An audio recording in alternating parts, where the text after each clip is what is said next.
I always wanted to see a perfect illustration of what Jesus has done for the whole world.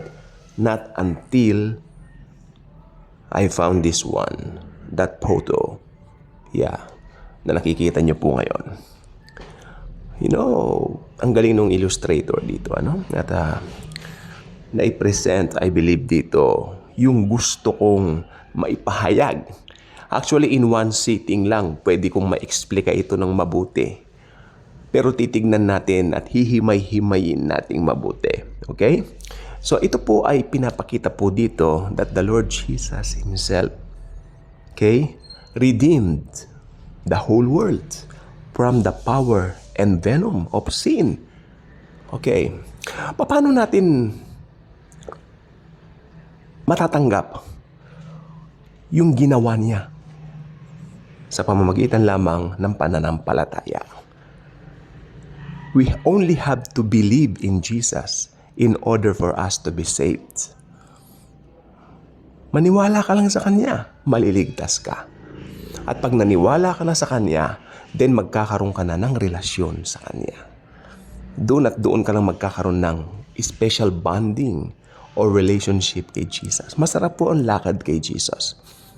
Pero ito, pakita ko po sa inyo yan. Tignan niyo mabuti ang larawan. Ito ay bilog. Nandyan lahat. Ibig sabihin, tinubos niya ang lahat ng tao. Then, why are some people still go up, or still ended up in hell? But marami pa rin pupunta sa impyerno dahil nireject nila yung libreng alok ng kaligtasan. Yung libreng regalo. When we say libre, it means free. Free of charge. Libre. Paano mo matatamo yung libreng kaligtasan na yan? Only through faith. So ang tao po hiwalay sa Diyos. Walang relasyon sa Diyos. Diba? But kung maniniwala kay Jesus, believing only in Jesus, will have you the power to have a special bonding and relationship with the Father God in heaven through the Lord Jesus Christ's finished work on the cross 2,000 years ago, and the Holy Spirit will seal you as His very own.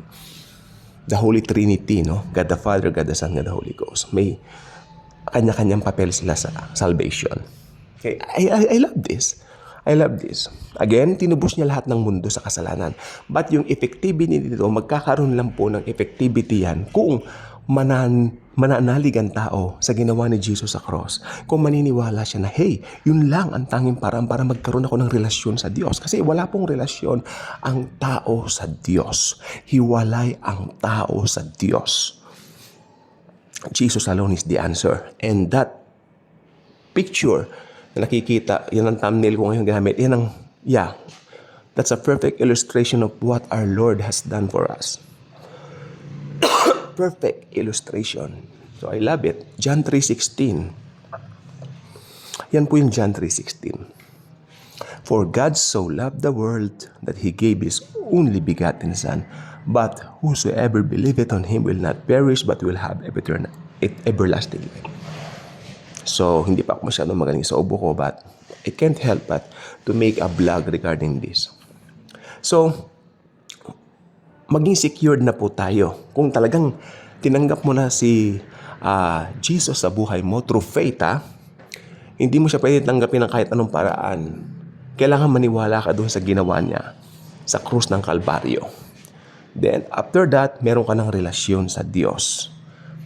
Si Jesus na ang Lord sa buhay natin, si Jesus na ang Savior natin, siya na ang bahala sa atin. Special bonding na po yan.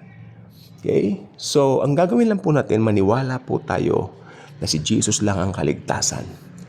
Then, magiging redeem na po tayo. Happy na po tayo. Okay? So, I hope maliwanag na po sa atin yan. So, I can't contain the joy I have, the amount of joy I have right now for sharing this with you. So, nandito po talaga ako para ipahayag ang salvation. Doon lang po matatagpuan sa ginawa ng Panginoong Hesukristo sa cross. Wala na pong iba. Thank you po.